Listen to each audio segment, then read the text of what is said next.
Македонија денеска го одбележува 16 септември, меѓународниот ден за заштита на озонската обвивка. Добро дојдовте во најновото издание на Урбаните вести. И ве што ќе гледате во нив.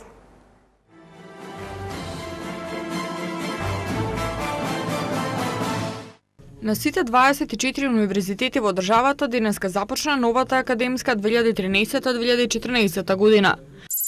Доделени наградите за најдобрите фотографии на тема заштита на озонската обвивка.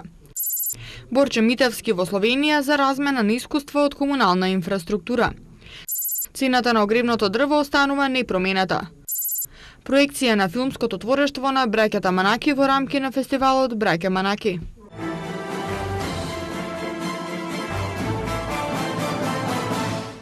Денеска официјално започна новата академска 2013-2014 година. И Економскиот факултет во Скопје на свечен начин го одбележа првиот академски час, на кој присуствуваше и вице-премиерот за европски прашања Владимир Пишевски, кој им порача на студентите дека студирањето на овој факултет е привилегија, чест и голема обврска. Томислав Атанасовски. За студентите денеска започна новата академска учебна 2013-2014 година. Првиот академски час денеска свечено беше одбележен на сите 24 факултети во државата.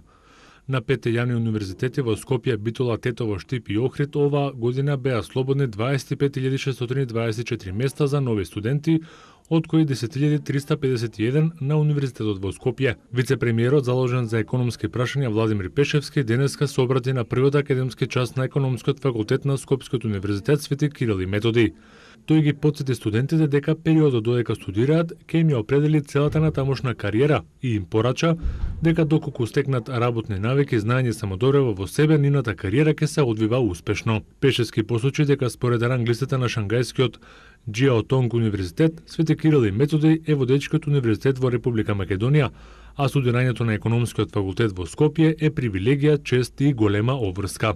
На крајот, вице-премиерот им порача на студентите: учете и не се штедете себе си кога спремате испити, научете се и нешто повеќе од она што се бара и на тој начин секогаш ќе ги положите испитите. Деканот на Економскиот факултет професор доктор Љубомир Драгулевски им порача на новите студенти дека факултетот има над 60 години традиција, знаење и посветеност кон образованието на кадри од областта на економијата и бизнисот. На Економскиот факултет во Скопје досега има дипломирано над 19.000 студенти, над 1.200 студенти се стекнале со титулата магистер, а повеќе од 240 со титулата доктор на економски науки. Во моментов студираат над 4.000 студенти. За редовните во државната квота годишната партиципација на факултетите е 200 евра, а за тие што ќе си ги кофинансираат студиите, цената за една студентска година е 400 евра, иако има и пониски цени со одлука на самите факултети. Како и во минатите години, цената на дисперзираните студиски програми е 100 евра годишно. За упис во прва година на државните универзитети имаше 2 рока во август и во септември. Факултетите на кои се уште има места ќе запишуваат студенти и утре.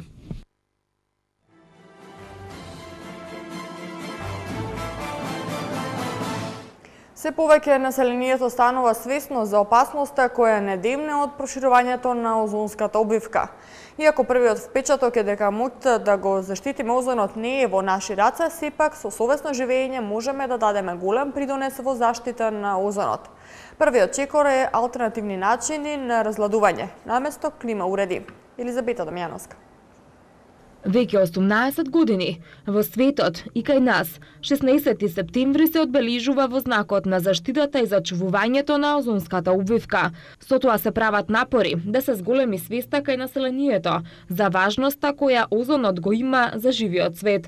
Во одбележувањето на меѓународниот ден за заштита на озонската обвивка се приклучи и градот Скопје, заедно со Министерството за животна средина и просторно планирање. Градоначалникот Коце Трајановски потсети на кои начини би можеле да дадеме придонес во зачувувањето на озонот.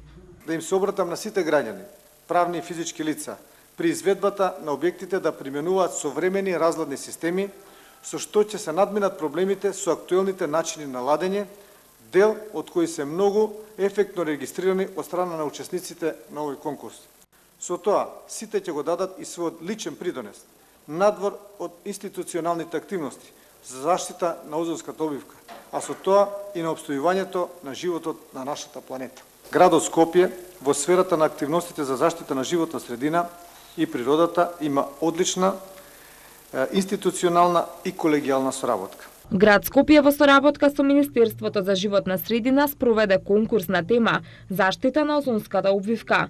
Денеска беа доделени наградите на најдобрите тројца од конкурсот. Прво наградена е Снежана Домазитовска, втор е Љупчо Илиевски, а третата награда за најдобра фотографија ја доби Ангел Сигноски. Во денешно време кога климатизерите речиси редовно се поставуваат, архитектите мора да го земат во предвид нивното поставување при проектирањето, а кај постари објекти кои што не ги вклучила, заедниците на сопственици треба да се договорат заедно со реконструирањето на фасади и така натаму да изготват заедничко решение за нивно поставување. Додека пак кај вредни објекти за историјата на градот треба да се изработи посебен проект. Тиката е само еден од проблемите. Поголем проблем е испуштањето на тие штетни материи во озонот, кој што може да се реши со поставување на подобри и посовремени климатизери кои што користат други технологии. Со слабењето на оваа обвивка, луѓето и живиот свет би биле поизложени на UV зрачењата, кои предизвикуваат рак на кожата, катаракти и имуни заболувања. Дупката е создадена како резултат на интеракцијата на некои хемикалии, создадени од човекот, например фреонот со уникатна клима на Антарктикот и екстремно ниските температури. Во 2000-та година озонската дупка пораснала побргу од вообичаеното и исклучително се проширила. До првата недела на септември дупката била најголема од кога и да е, 11,4 милиони квадратни милји. Процесот на уништување на озонската обвивка представува сериозна закана за биосферата на нашата планета, вклучувајќи го и здравјето на човекот. Поради овие причини, зачувувањето на озонската обвивка е витално за нашиот живот. Од откривањето на проблемот до денес, човештвото превзело повеќе мерки за заштита на озонската обвивка од нејзиното понатамошно уништување, како и мерки со кои ќе се поправи веќе направената штета.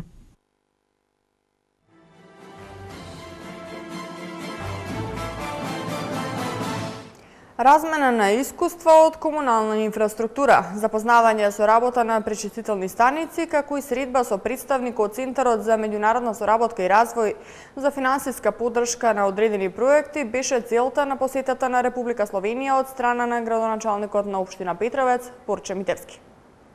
Градоначалникот на општина Петровец Борче Митевски беше во работна посета на Република Словенија, каде оствари средба со представник од Центарот за меѓународна соработка и развој, а ги посети избратимената општина Церклја, како и пречистителните станици во Поклјука и Тржик. Целта на посетата во општина Церклја, со која општина Петровец е збратимена, беше да се разменат искуства од комуналната инфраструктура и можноста за искористување на ЕУ фондови.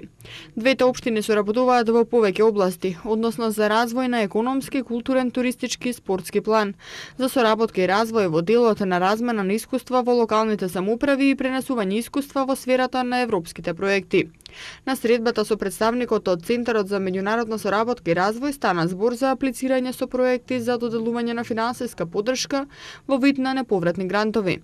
Градоначалникот Митевски истакна дека оваа можност ќе искористи за аплицирање со проект за изградба на пречистителна станица во населеното место Петровец. Во разговорот со заменик генералниот директор на центарот, значи они се расположени доколку аплицираме со проекти, значи да ни доделат финансиски средства и сега на нас останува значи проектот кој ни е во завршна фаза за прочистителна станица во Петровец, да го изготвиме, да направиме ревизија и да го предадеме, да аплицираме до Центарот за меѓународна соработка и развој. Митевски посетата во Словенија искористи да ја посети фабриката Регенерација која произведува пречистителни станици, со оглед на тоа што има потреба за изградба на истите во населените места Петровец, Ржаничино и Џоилија. Оттаму истакнале дека се заинтересирани и за купување на парцела во мултифункционалната зона Џоилија, каде би изградиле фабрика за изработка на пречистителни станици со кои би се покривала и Македонија. Обавивме таму неколку средби со газдите од фирмата Регенерација.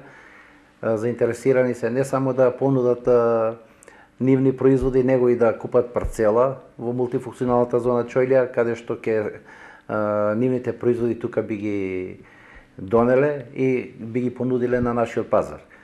Општина Петровец ќе продолжи во иднина да воспоставува пријателства со странските општини и да ги надградуваат со развој на добри односи меѓу јавните и приватните субјекти.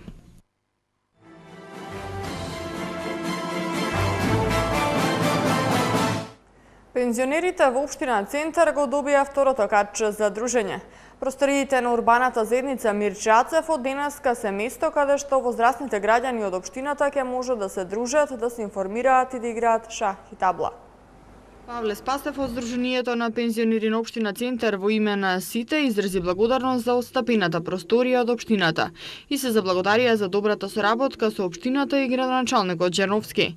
Градоначалникот Џерновски посочи дека ова е втор клуб кој што, како што и самиот вети во изборната програма, го отвара во општината. Задоволена од соработката со пензионерите и возрастните лица. И натаму ќе соработуваме, ќе отвориме вакви клубови и на други места на територија на општина Центар, затоа што, како што рековме, ќе водиме грижа не само за младите, туку и за возрастните, истакна градоначалникот Џерновски. 1 метар кубен буково дрво чини 2470 денари, а за дабаво дрво во склад чини 2570 денари. Огревното дрво и оваа година останува со иста цена како и од претходните 5 години. Се очекува годинава јавното предпријатие Македонски шуми да произведе 650 до 700.000 метри кубни дрвна маса, од кои 150.000 тони ќе бидат техничко дрво, а останатото огревно дрво. Така што потребите на граѓаните ќе бидат задоволени. Андријана Димитриевска. Огревното дрво веќе 5-та година поред се продава по иста цена. Таа останува непроменета и за оваа грејна сезона. За буково дрво, еден просторен метар квадратен чини 2470 денари, а за дабово дрво во склад ке чини 2570 денари. Според информациите од јавното предпријатие Македонски шуми, годинава нема да важи попустот од 10 до 20%, што им беше дозволен на корисниците на социјална помош минатата година. Исто така, цената на огревното дрво ќе зависи и од понудата и побарувачката на граѓаните, а приватните складишта може да понудат и пониска цена, бидејќи во овој момент има доста голема понуда на пазарот. Се очекува годинава јавното предпријатие Македонски шуми да произведе 650 до 700.000 метри кубни дрвна маса, од кои 150.000 тони ќе бидат техничко дрво, а останатото огревно дрво. Ова е поголема количина од минатата година со која беа задоволени потребите на граѓаните, кои сакаат да купат огревно дрво од јавното предпријатие Македонски шуми. Освен во предпријатието, постојат и приватни складови и национални паркови, кои продаваат огревно дрво за потребите на граѓаните. Инаку стопанисувањето со шумите во Република Македонија е засновано врз комплексност, мултифункционалност и трајност во производството, при што се води сметка за здравиот однос кон шумите, еколошките принципи за зачувување на животната средина и нега и обновување на шумите.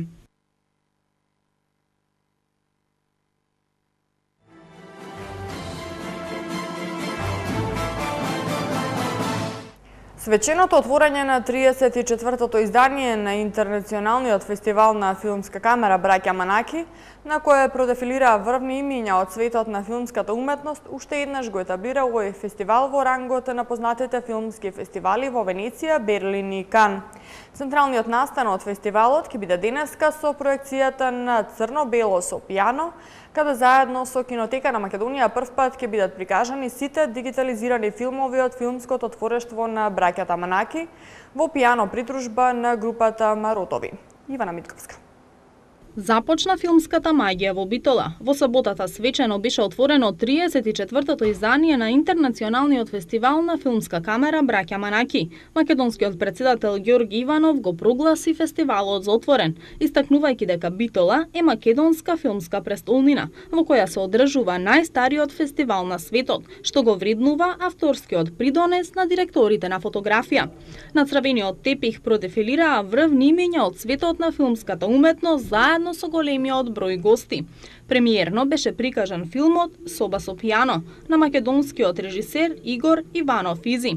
Според восстановената традиција, отварањето беше одбележано со врачување на наградата за животно дело, која годинава му припадна на најдобриот шпански кинематограф Хозе Луис Алкајне. Златната камера 300 на Алкајне му ја врачи председателот на Република Македонија Ѓорги Иванов.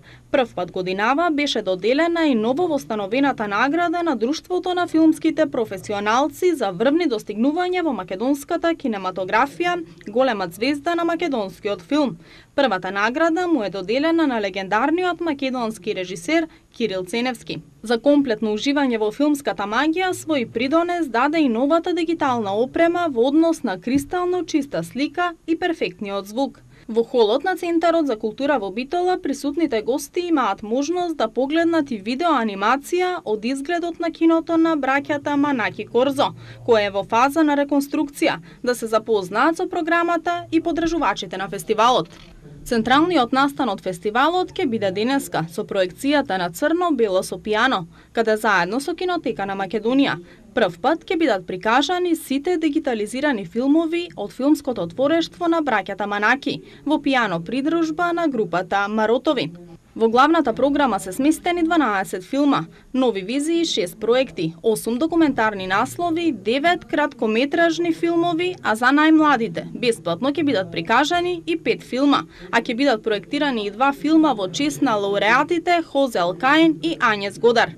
До крајот на фестивалот, кој годинава се одржува под мотото "Пушти ја светлината", поделен во 10 програмски целини. До 20 септември посетителите ќе имаат можност да уживаат во 74 врвни наслови од светската и од македонската кинематографија, меѓу кои 4 премиери и 2 кандидати за Оскар.